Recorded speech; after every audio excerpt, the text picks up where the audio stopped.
And a 1, and a 2, and a 1, 2, 3. 4. Welcome. Welcome, everybody.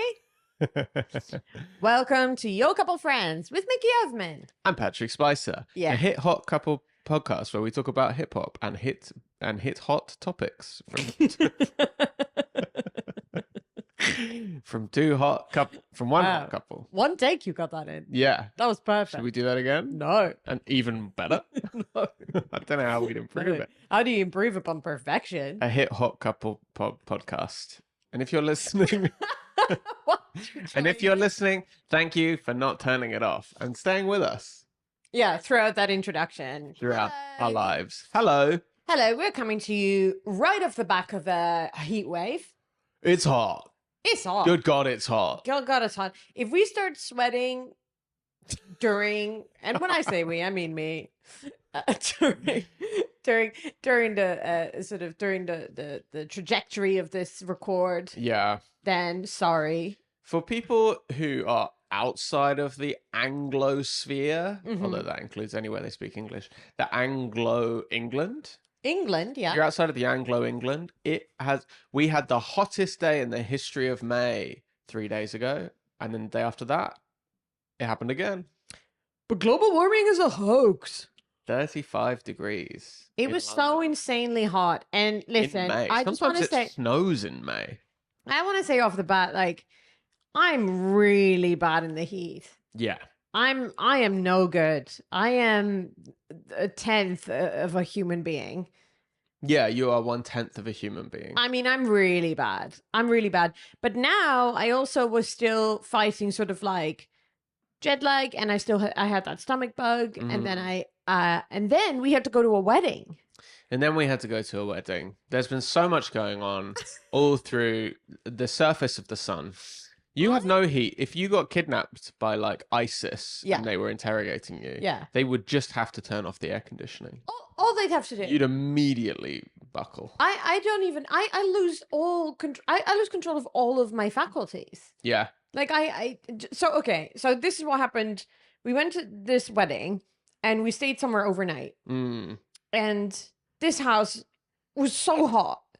Good God. Well, this is the problem with British infrastructure, is this is a country that is designed for tepid 18 degrees, rain, grey, big concrete brick walls. It's not designed for... No, it can't do any extremes. It can't do extreme cold and it can't do extreme heat. No. And you might think 33 extreme heat. No.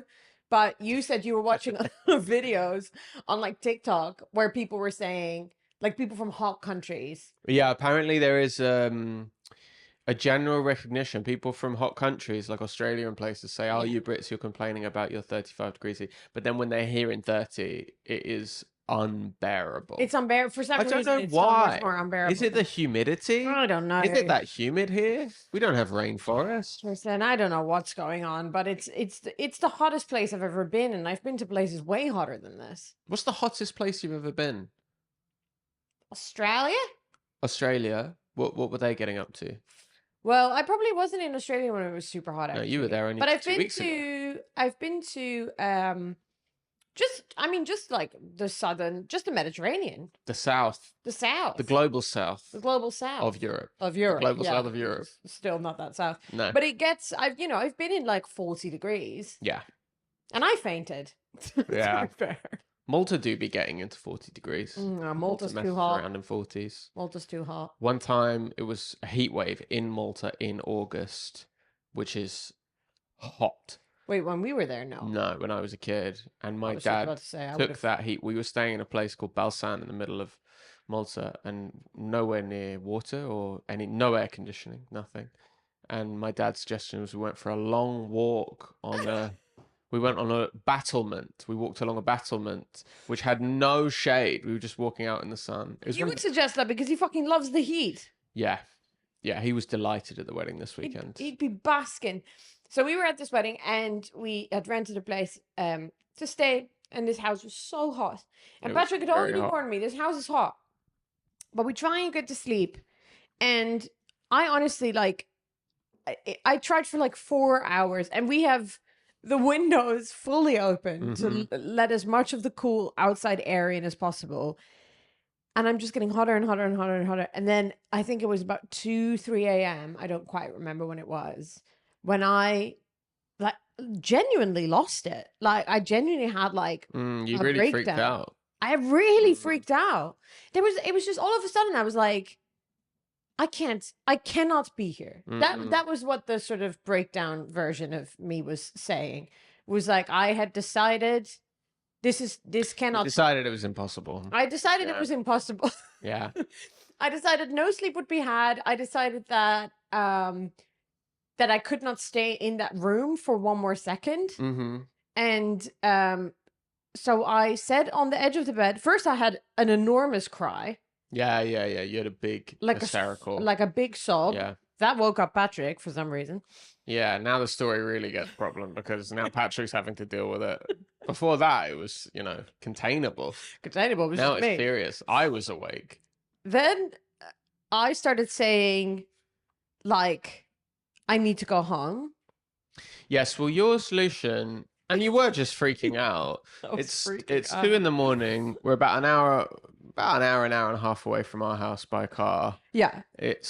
And your solution was that we had to drive home immediately. It was the only way out I saw. It was so hot that the safest move would be for me, half asleep, to drive us 90 minutes in the middle of the night. And I did not see another way. No. Like, when I refused, you said, well, then I'll drive. So now we have a 5-month pregnant, overheated lady having a panic attack behind the wheel.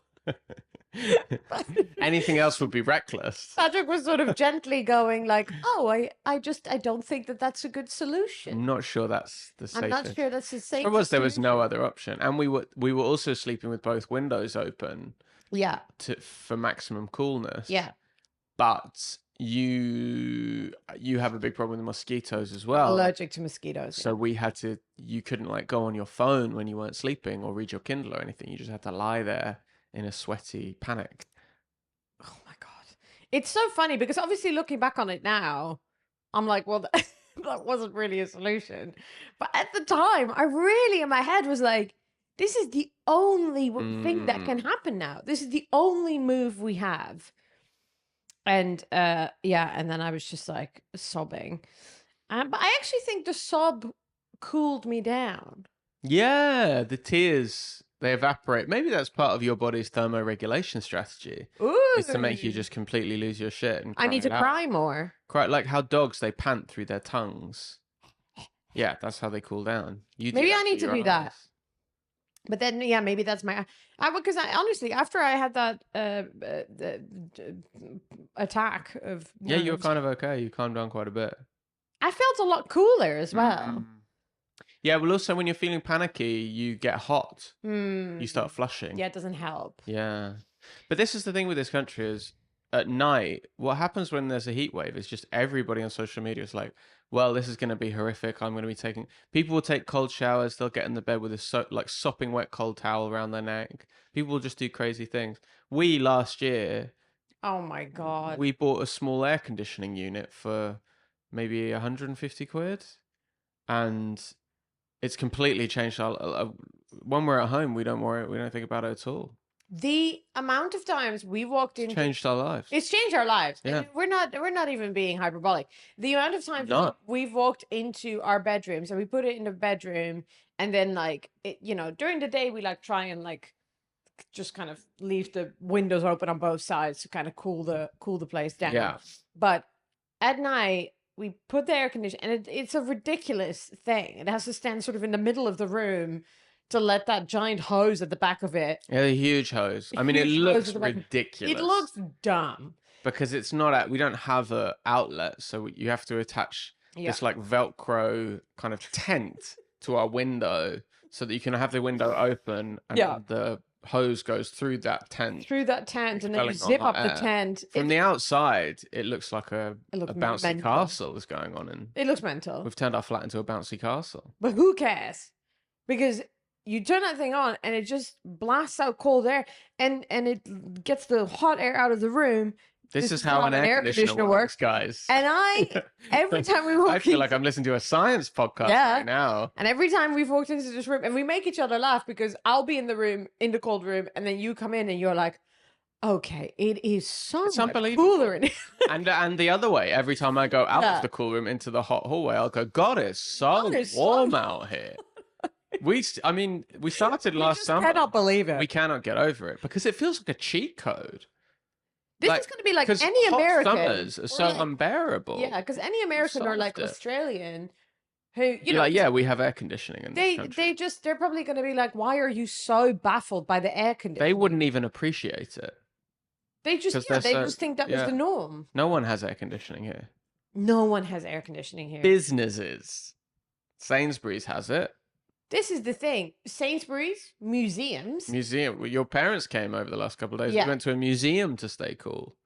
Here, oh my God. Museum of Aging, which was a subtle dig at them for being so old. I don't think it was that subtle. We took them to the museum. You guys are like this. You seem to love doing this. Generally, so when I saw that the heat waves was coming, it was the exact 2 days that my parents were coming here to visit. And I just went into like panic. It was like trip planning it was like AC trip planning. So it was like, how can we reduce the amount of time that we're not in AC? And that included a trip in the car at one point. Yeah. We drove somewhere. It wasn't great because it turned out our Honda Jazz does not have very good air conditioning in the back. Me and your dad in the front were having a great time. But you were so comfy in the front. Very hot. Yeah, we were very hot in the back. But we realized the reason for that was because me and your dad had pointed the cooling things directly at ourselves. Yes. So our bodies were soaking up all of the cool air. Yeah, none of it was actually bypassing. When you bypassed your own big heads. It was soaked up by our massive heads. Yeah, it was a lot better. Yeah, and your dad's 6'4". That's a lot of head. Which, by the way, may I say, is the only reason I let him sit in the front. Because he's so tall. Because he's so tall. And he doesn't fit in the back. Probably could have sat in the back, sideways. Yeah, but you have to. This is like when we were talking about the tube thing. Like, there's degrees of like who can sit in the front. Because I'm a bit motion sick, although it's not that bad with you because you're a good driver. Thank you. And take that, your dad. I don't know if he's also a good driver. Yeah, take that, the bus driver. But there are many people where I will just like throughout the entire Australia trip, I was just because Ubers, it's always so bad. So the entire Australia trip, we had to take Ubers to get to the venues. And every time I was just like, hey guys, do you mind if I sit in the front? But I let my dad, sit in the front because he's so tall. So we were sat in the back. Yeah. And we soaked up all the cool air. But then we turned it so it bypassed our heads and went around the side. Yeah. And then I started getting a little chilly in the front. So that was so annoying. My mum and I were like sweating in the back, and Patrick turned it off. Yeah. I was like, we're all cool now. I didn't turn it off, but I was trying to negotiate. We meet in the middle maybe. Yeah. And then you suggested I put on a jumper, which was crazy. Why would I have a jumper? It was 30 degrees outside. Yeah. Okay. 35. Okay. 35 degrees 35 in degrees. May. We had our first tropical May nighttime this May. Never had it before in the UK. Yeah. Over 20 degrees at night. It's tropical. Lord. I don't have anything interesting to say about how hot it is, but I feel like I can't stop talking about it. Well, I want to talk about the next thing, but I also I feel like I'm getting some sort of allergy something. So I need She's got allergies. Mosquitoes. She can't sit in the back. She gets hot. I need to blow my nose. This is a woman who needs limited maintenance. Give me a second while I blow my nose. No, I can fill for time. Me and Jack will talk. Prodabella, jump on the mic. What's up? What's up? What's up? What's up? Because I wanted to talk to you because we didn't talk about this on the pod last week, but you are an Arsenal fan. I am a big Arsenal fan. Big Arsenal fan. And for non-footy listeners, which I imagine probably is a lot of our audience, why is that a big deal? That is a big deal, Patrick, and the listeners, because we have not won the league for 22 years. 22 years. And between the last episode and this episode... You won. We won. Well, you did win, but you won by Man City not winning. Yeah. By them not winning. Yeah, it kind of... is quite an anticlimactic way to watch it. But listen, we'll take it. We'll take a win. We'll take a win. 22 years. 22 years. And not only that, Patrick, right? You're talking to me like we're on QVC. You guys are not going to believe this. We should save this for the Patreon, honestly. Oh, really? You've got something really juicy? No. Okay. All it is that Arsenal, not only have we not won the league for 22 years, but we haven't won the Champions League ever. Okay. Which is the European competition. Yes. Yeah, I know. Yes. To be a champion. You can't wait to get involved in We're this. talking so funny about the only girl leaving the room. Yeah. Immediately, the topic goes to football. Chick leaves. All right, mate. So I'm just going with a footy then. Yeah. Who's winning? It's if you're like performing a type of masculinity that you don't really. I don't watch any football, so immediately I'm in the room alone with a man, and so what's going on with your team? Are they doing all right? My God, that ties into it on the head. We're not done with this yet. Okay, I'll look up the thing. Yes, very quickly. Yeah. We haven't won the title in 22 years. We've won that. We've never won the Champions League, which is the European, and we're in the final this weekend. Whoa! So it could be a historic double for the Arsenal. Famous Dutch players, of course, played for the Arsenal. Famous Dutch players. Nope. Okay. Dennis Bergkamp. There you go. Robin van Persie. Oh, Robin van Persie. And Jurrien Timber, who currently plays for us and is the Jurrien Timber. Yeah, great player. But there you go. There's the we've made it to be a segment.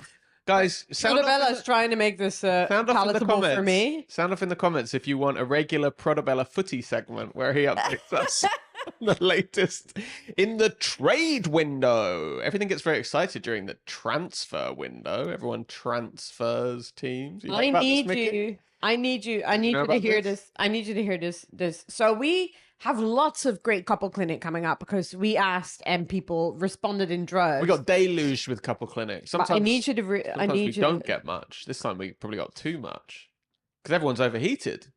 All the questions are, how do I stay cool?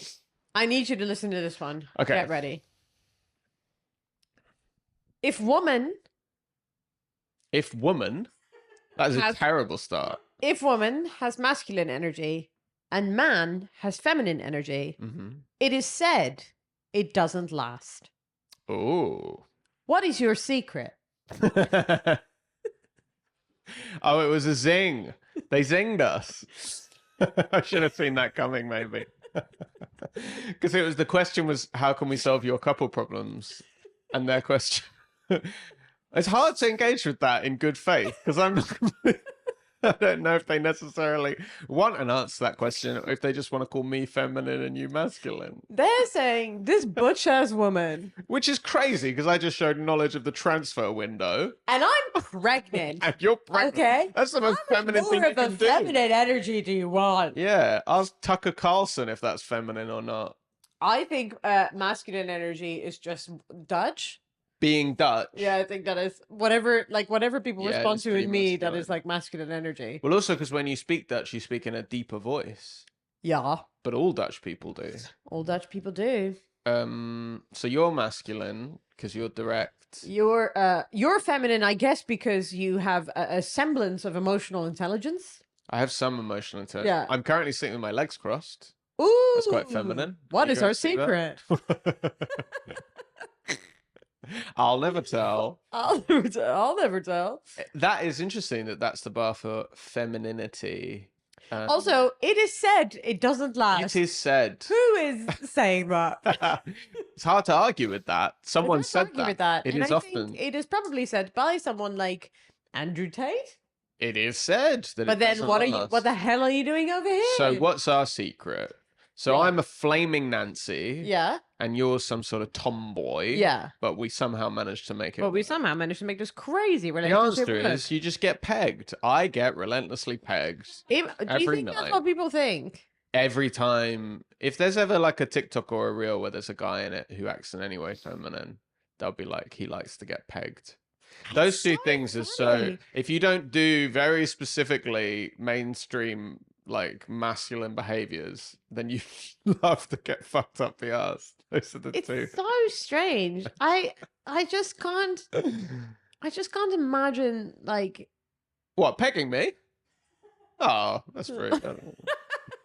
I feel quite insulted by that. Well, I can't imagine it, to be honest. No, not my cup of tea. Not really in our arsenal Not of sex behavior. Arsenal. There you go. We've brought it back. And we're back. We're back into footy. But no, listen, that's not in our menu. Listen, and wait, you keep moving on. We haven't even nearly finished. Oh, sorry. Keep going. Keep going. Rushed us out of the Arsenal chat. Now you're rushing us out. Well, I think this is the most impressive diss we've ever received on the pod. Do you think? Yeah, I think that was because it came kind of like it was kind of calm. He's just. I think it's funny. I assume it's a he. Is it a he? Did you see? Yeah, he's a good guy. I like that it wasn't immediately clear it's going to be inside, and he's framed it as if it's just like an open-ended question. Just so he's just curious about it, whereas actually what he wants just is you act like a girl and you act like a man. Yeah, there's something in it, and it's so funny to me because it's like, of course, this is not a girl.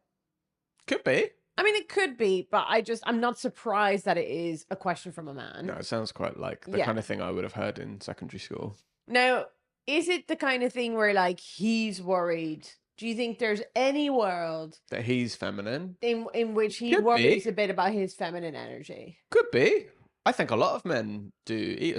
The more like straight male behaving, probably the more they're worrying about it. Right. Can I just say, if you are worried about this, if this is anything at all that you're worried about, please don't.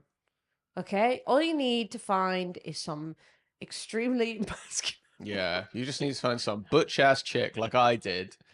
Long hair, pregnant as hell, wearing a dress. This is a man. You're wearing Converses. Is Converses masculine or feminine? Well, I mean, I always think, because I'm sure there's obviously a spectrum of, oh, by the way, I just want to say that if you hear some more background noise this time, like if you can hear like sirens or something, that's because all the windows. We have all the windows open in our flat. Yeah. But guess what? It's really toasty. But guess what? So you wear Converses, that's butch.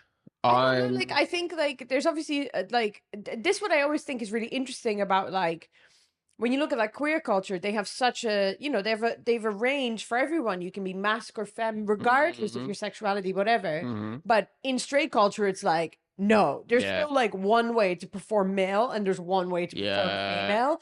And so if that's the case, then I don't fall on the super femme spectrum because like I like to wear clothes that are maybe a little bit more. You like to wear trousers. What is wrong with you? What is wrong with me about like the trousers thing? I like practical. I like comfortable. So I wear more like boxy stuff and more wide stuff. Yeah. But to me that doesn't have anything to do with my femininity. But I obviously like people who are maybe a bit basic and who maybe are more. Whoa, are you calling this question a basic? This is an incredibly basic question. Yeah. This man cannot fathom a world in which female doesn't mean one thing and male doesn't mean another. Yeah, because you could frame that question in a way that was more positive of like, it's so cool that I see two people who don't represent, I mean, we're not even like we're that, but like who maybe aren't 100% the traditional models of masculinity or femininity. Yeah, I would say because they framed it as like... That's incompatible. That should be more compatible because then that says both people in the relationship aren't strictly adhering. But Patrick, it is said. It is said. It is said. Therefore, it's said. It's hard to argue with something that is said. It's hard to even respond to that. Yeah. What I would say to that is, if you genuinely are concerned, that's not a problem. Unless you're like, if you're someone who feels a bit more feminine as a guy and you find yourself in a relationship with someone who is extremely feminine and values traditional ideas of femininity, they're probably more likely to also value traditional ideas of masculinity, which would be a challenge. But if both of you in a relationship don't, then that should work better. But this is a really similar thing to like what I get a lot on my videos, which is people just being very casual, just like, no judgment either way, but is this a man or a woman? Jesus Christ. No judgment either way. No judgment either way. Yeah, these are the bad faith actors that we cannot engage in debate. You cannot engage it. It's just like it's and we've only engaged this one because we thought really it was funny. Yeah, which is probably not helping things that we do. That was really funny. Yeah, so let's cut it right there. Let's go to an ad break. Well, I just want to. No, I can't now. I was going to do it. That's like about what it's like, but it wouldn't flow. Well, you have to do it now. You've set it up. No. Hold off on the ad break. Get ready for this analogy. But earlier, I missed it probably. You posed a question in the chat, but I immediately looked away. What did you ask earlier? Well, I just asked if you think you have any particular masculine or feminine masculine traits. Or feminine either traits. Of you. Yeah, we kind of a little bit did that. You with the. But this is like It's very masculine. I find it very difficult because I'm like, what even is any of that? Yeah. You know what I mean? Like I just don't prescribe to that idea. So it's like I could name things that about Patrick which are traditionally, I guess, how people would perform masculinity, but I just huge penis. I don't know if that what does that, is that masculine or feminine? I could say huge penis, of course. Yeah, you could say huge penis. I could say that. Say that. Yeah. That is certainly a performance. God knows. I step into that role. Welcome. Openly. Huge arms. Huge arms. Yeah. Well, they've shrunk down quite a bit. Right. But you're back in the gym, so get I got back in the gym. Oh yeah, you masculine performing guys will be happy about that. Yeah, he's in the gym. I'm back in the gym. But I also, as we talked about on the Patreon last week, have recently had a huge mental breakdown. I've been crying hysterically. Which is very feminine. Which is quite feminine. As we know, because I recently had one in... You had one? In Hot House. Very feminine moment. Very feminine moment. I felt very macho when you were doing that. Patrick would have potentially driven the car home. Very masculine. I would have driven the car home so masculine. I would have flexing the whole way back. So, as you can see, don't worry, Mickey, I'll take care of you. People who are very straight. You're pregnant. We're having a baby. That's super masculine, feminine. Yeah. You impregnated me. That's very masculine. I impregnated. Initially, we were using science, which was very feminine. Very feminine. Women in STEM. Women in STEM. A lady who inseminated you was a woman. Beautiful. A beautiful woman. Gorgeous ceremony. Very feminine. A very feminine lady. Yeah, she was in high heels. It was breaking through the glass ceiling directly into your womb. We put up this glass screen and she smashed the embryo straight through it. I don't think if this was worth waiting the ad, like holding off the ad break for. Everyone in the room when you were inseminated, when we did IVF, was a woman except including me. You. Oh. Including me.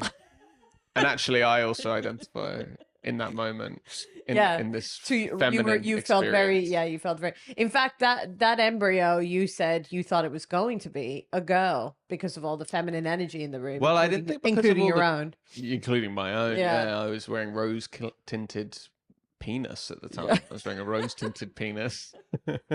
No, very feminine. Maybe that is why I did think it was going to be a girl. But probably that was just because there were loads of girls around. It's absolutely that why. Literally everyone, the aftercare, the beginning. We never saw a single man at any point of the IVF journey. But then you fucking spunked and impregnated me naturally. Okay, that's and now we're having a boy, so that's very masculine. Very actually. masculine of you to say that. To be spunking. It's not very ladylike at all that someone would spunk inside you.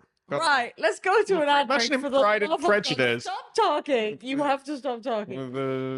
Okay, we'll be back after the break. See you later. And we're back. Welcome back after the break. Yeah, that was just a follow up. Stressful stuff. No, no. We're gonna go to your couple hotline. Your couple hotline, cause it's hotline. Nice. I love that. Did you like that one? High five. Great slap. Very masculine. Yeah, very masculine. So we have lots to choose from. Thank you so much for sending in your suggestions. Thank you so much, guys. Amazing. We couldn't do the Your Couple Hotline segment without you. Yeah, we couldn't. That'd be so weird. We've just been making shit up. Yeah, I bet some people do that. So the first one that I think well, you did the last one, so I'm gonna do the first one. Okay, nice. As is my masculine right. I don't even understand this. You're gonna have to explain this to me. The first one just says cutting the cord with his mother. Is that the whole thing they said? Do you want to set it up with more energy? The first Your Couple hotline comes in from someone. Yeah. And they say, cutting the cord with his mother? Let's cut to Mickey for what that means. So this person is saying that the couple argument that they're having is that he wants his mother to be part of the cutting the cord. Cutting the cord. The umbilical cord. Yes, bro. Oh, what? Yuck. No way. Mum waits in the car. Absolutely not. Ugh. Divorce. Break up. Divorce, breakup. Agreed. Yeah. I agree. I think it's good that you went she first. She shouldn't even be in there.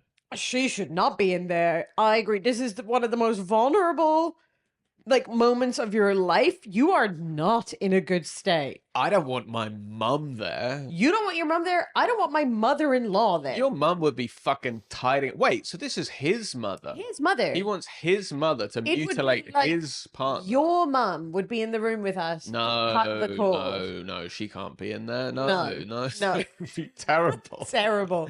You are not invited to this party. Yeah, she'd make a comment and then I'd read it all the wrong way and get really angry. Yeah. Very tense. Very tense. No. Well, I don't think this guy has the relationship with his. I think this guy probably is incredibly close with his mother. I have no problem with that. I'm very jealous of people who have a really close relationship with their parents. I think it's great. Yeah. But if there is a human being coming out of someone's vagina, that person gets to choose who's in the room. Thank you. That's a basic rule. Thank you. I'm sure that's feminine of me to say. Incredibly feminine of you to say, to not impose your mother upon the umbilical cord situation. The masculine urge to bring your mother into the delivery room and cut the cord.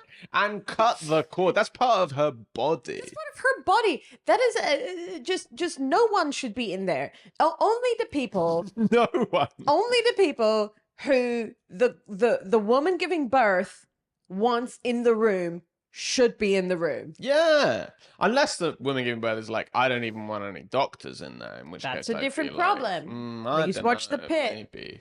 Watch The Pit. Or, for example, the movie Hamnet. She's given birth in the wood. Very dangerous to give birth in the wood. Okay, that's what you took from that movie. Yeah. Okay. She is very reckless with her body. birth making processes. Yeah. Did he even make a pitch? Because that's so stupid. Now, if you're listening, Prodabella is we went so much harder on this guy than the guy who called us feminine and masculine.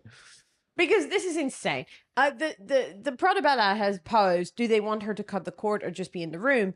I would say either one is inappropriate, but this really does sound cutting the cord with his mother. Like they're holding the scissors together. Yeah, it sounds like maybe his mum has just a thing for cutting cords. She just loves to cut. Maybe she's a mare. Maybe she wants to cut with a big novelty pair of scissors. Well, shake hands after the cutting. Let me take it all back. If that's the case, yes, mum. If your mother is the mayor of the city you're in, she can be there. And but the condition is she has to then hand you a novelty oversized check. Like if Sadiq Khan was your mother, sure.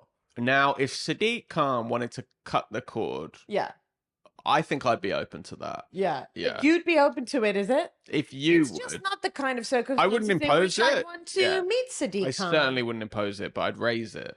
Here's the thing. This baby has just sliced you in half.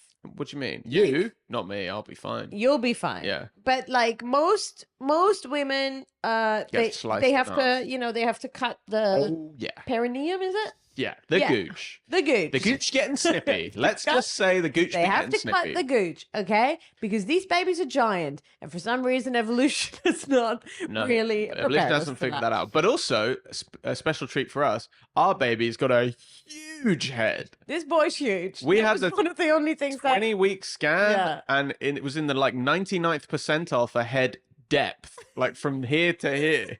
This kid has a long head. No, it was like thick. It was like everything was good, everything was healthy. Yeah. But the only thing that the sonographer said was, it's big. It's huge. It's a big baby. It's a big baby. And I'm not surprised by that because I'm quite tall. You're tall. And it's a boy, and my dad's huge, and you're the tall one in the family. I'm the tallest in my genetic line. So you know, it's you. Portobella's asking, how does the nurse casually bring that up? Not casually. Yeah. She was pointing at some data. Yeah. She printed out the results of the scan, Look how and she huge your pointed belly at the is. data where she said, "Look, see everything. Yeah. Every part of the measurement is on the big side." Yeah, there's like a that kind of scatter plot thing. It's like a line down the middle and then the right and the left. And it's not huge on all metrics, but on head, it is spooky big. Body as well. Body do have that big body. It's all the measurements, like. But its femur length was normal, which means it has regular legs. This is what I was saying. It's your son, and you have. I got short legs, long short body. legs, long body. Yeah, I got that long torso, short legs situation. Yeah, I also have short arms. I'd have been a terrible boxer. Right. Yeah, that's why I never did that. Yeah. But our baby gonna have them short legs, huge head. I mean, maybe the head. I think the head will be half the size of the body. Good God. I think we're gonna end up with a desert island. Not desert island. What's that island with all the big heads? Yeah. Easter Island. So we're gonna have an Easter Island baby. Here's the thing. So the woman has just pushed out this ginormous Easter Island head. This giant cone-headed freak. And then, like, your mother-in-law shows up. Surprise. Hey, it's here Patrick's to cut the cord. Yeah. No. Stay the fuck out. No way. Stay the fuck away. The fact that this guy's even having that, because obviously if he'd floated it and she gone, yeah, then he wouldn't be messaging us. He's messaging us because she is against it. Yeah. Right. And then therefore... And we've solved your couple dilemma. That's no. No. You are not allowed to bring your mum to cut the cord. No. Of... Have a worse relationship with your mum, for the love of God. Yeah. Snip, snip. All right. Oh. It's so late on for her to get the ick. This would do it. That's such a specific ick. Divorce. This is what you were saying right away. You were like, blocked divorce. Blocked divorce. Yeah. Well, yeah, if he's in any way I mean, yeah. Yeah. Yuck. You wouldn't see that on those ick accounts of it being like normally it's just something like mum to cut the cord. Yeah, he dropped an omelette on the floor and I got the ick. But this is like I was gonna give birth and he wanted to bring in his mum to cut part of my body in half. Yeah, the ick is too light. Is there any like religious reason the mum could be there? No. Or needs to be there? No. I think we should just hedge our bets. If there's any religious reason. No, we're not going to hedge our bets on that. Well, I don't want to offend any religion. No, because we would know. We might be quite big in the religious community. We're not. People might pipe this out at sermons. We're not. We're having a baby out of wedlock. That's true. And we're a couple of absolutely feminine bloke, masculine chick. Yeah. Yeah, we don't represent. Fitting no stereotype. But maybe there's some religions that like that. I just want to leave the door open to religion. That's fine. I'm gonna move on and go to the next couple clinic. Your couple clinic. Hotline. It's not called clinic. Sorry, I keep calling it clinic. I keep calling it clinic. Here we go. Ow. Ready? Yeah, I just did the symbol of the hotline. Nice. Because it's hot. Yeah. Ow. Yeah. We have to record an intro for your couple. No. We keep riffing one. Just keep riffing one, and I keep calling it the wrong thing, and it's perfect. It will no be, notes. Ding, ding, ding. If you got a problem, yo, we'll solve it. Check this out. It's the clinic. Ow. Wouldn't even make sense. If you've got any tech-savvy listeners, clip that up. Are you ready? Send it to us. Yeah, I'm ready. I've been ready. Okay, but I'm just trying to get you to stop talking so I can get it clean. Yeah. Okay. He has lots of exes. I have 20 years. Whoa. We argue about who is allowed to be more jealous. Great question. Mm-hmm. A classic quantity over quality. Yeah. Mm.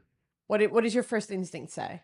My first instinct is I would be more jealous of the long term. Same. Yeah, if someone's been with someone for 20 years. If he's That's just been putting it about a bit, loads of random people, that'd be like, wow, there wasn't an emotional connection. I've got the emotional connection. Yeah, it's the emotional connection that's the scary bit. It's the emotional connection that's the bit to be jealous of. I think I'd be jealous of all of it.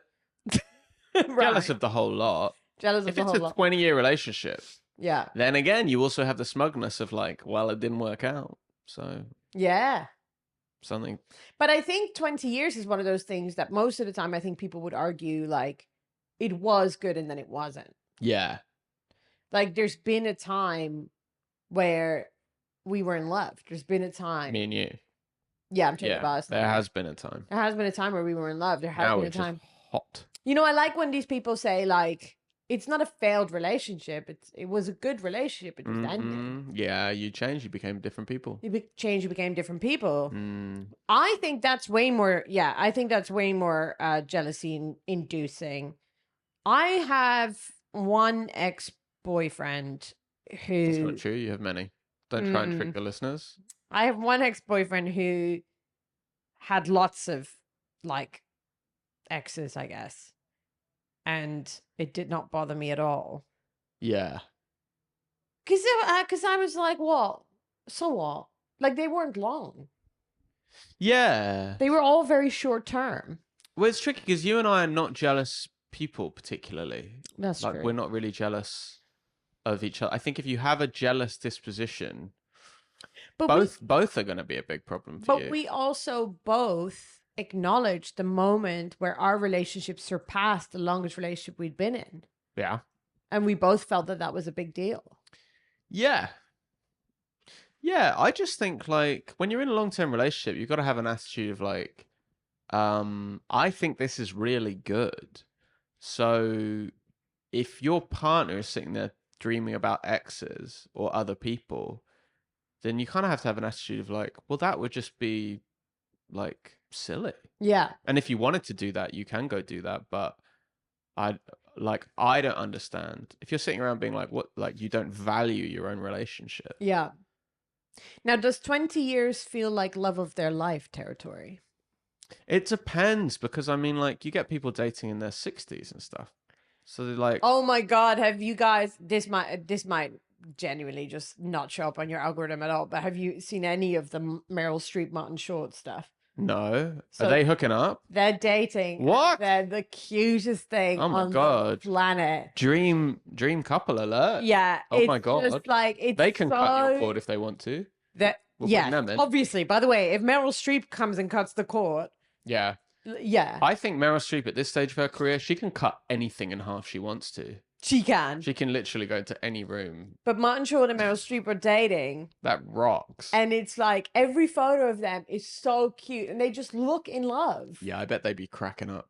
I bet they'd be cracking up. I bet they just start having the time of their lives. And people are like, it keeps being described by people as like young love is so beautiful because it's like, you know, and it's like, they're using it as a sort of like, you can have that in your 70s. Yeah. Of course you can. I think the people who date later in life, here's the hardest one, is when you're dating a widower.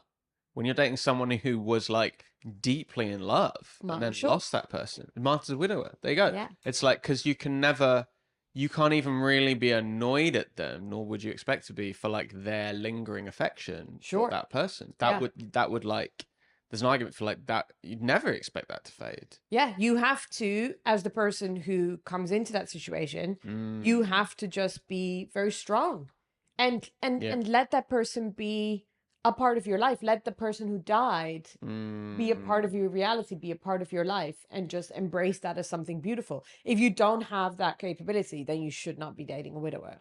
No. 10 simple rules for dating a widower. Okay, yeah, 10 simple rules for dating a widower. That is the top one. Based on the fact that I know one person who is and nothing else. I don't know anyone who's dating a widower, but we're millennials. That will happen. Well, I mean, it's my uncle. Yes. Yeah. Yeah. So I would be basing my 10 rules based on the once every 3 years that I see this uncle. Yeah, and he seems to be doing all right. He's great. Yeah. Okay, well, that's solved. Did we answer the question? We did. What was the question? Oh. We absolutely did. Who should be jealous? We both agreed that the 20 years is way more jealousy-inducing than the... Yeah. Than the unless it was a 20-year terrible relationship. Right. And it was like a series of really fantastic exes. But I don't think that's what they're saying here, because then it wouldn't be brought up because that's clear-cut. Yeah. Yeah, that seems clear cut. Yeah, that's clear cut. Who is allowed to be more jealous? But also, as a meta second response, jealousy, guys, really? Okay.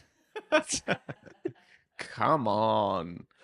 We're hitting 45. Do you want to do a quick one? Yeah, do you want to pick one more? Head to the Patreon with Mickey and Patrick now. We'll do more on the Patreon. A lot of songs tonight. What would you want to do?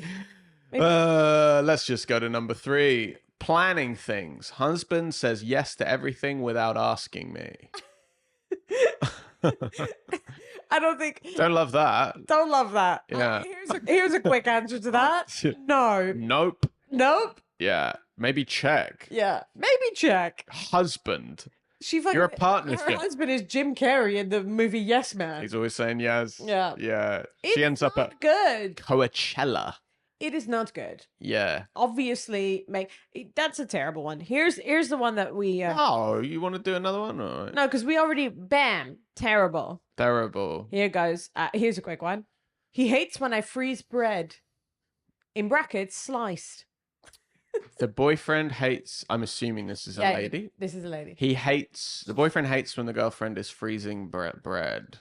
Here comes. What's the beef with freezing bread? Here comes like all the arguments for freezing bread. Oh. Okay. Wow, you came prepped. You do. Actually, I didn't used to freeze bread. Only when I got with you, I started freezing bread. 1, it stays fresh. A classic argument in favor of freezing. A classic argument in favor of freezing bread. It's frozen. When you buy the bread, Yeah. have the bread when it's before you put it in the freezer. Sure, it's it's lovely. Little treat before it goes in the deep fresh freeze. bread, lovely stuff. Yeah. But don't wait overnight. Then freezer. It stays fresh. You can keep it for longer. That's the obvious Don't leave one. it out overnight. That's the obvious one. 2.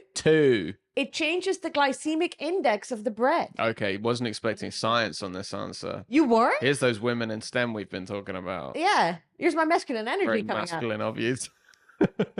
Yeah, it changes. It what? The glycemic index? Yes. So it changes. It realigns the whatever is like the starch.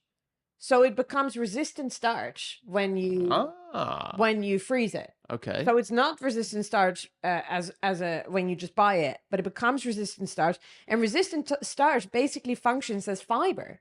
So it becomes like a starchy fiber because it doesn't digest in a small colon. It goes further. Okay. And then it turns into healthy bacteria for the gut flora. Even once you've defrosted it, it retains the resistant qualities? Yeah. That's it also does it with pasta. So once you put pasta in the fridge, not the freezer. No, I was going to say, if you start freezing my pasta. Once you put so cold pasta salad is good because the pasta has turned into resistant starch. Did you send in this question? No. You're remarkably prepared for it. But I'm passionate about this. He hates when I freeze bread. This is why everyone should be freezing bread. It is so much healthier. It is good. You don't. Your glucose doesn't spike. Your gut flora is fed. It acts like fiber, and it lasts longer. Guys. There you have it. Why don't supermarkets sell frozen bread? Exactly. That was a question. But yeah, why don't they? You idiots. If you have a question and you want an answer, you have to send it in. If you have a problem, then we'll solve it. Check out this segment where we resolve it. Yes. They freeze blueberries. They freeze strawberries. Mm-hmm. Maybe they should be freezing bread. We're wondering. You should make use of this information if you didn't know this.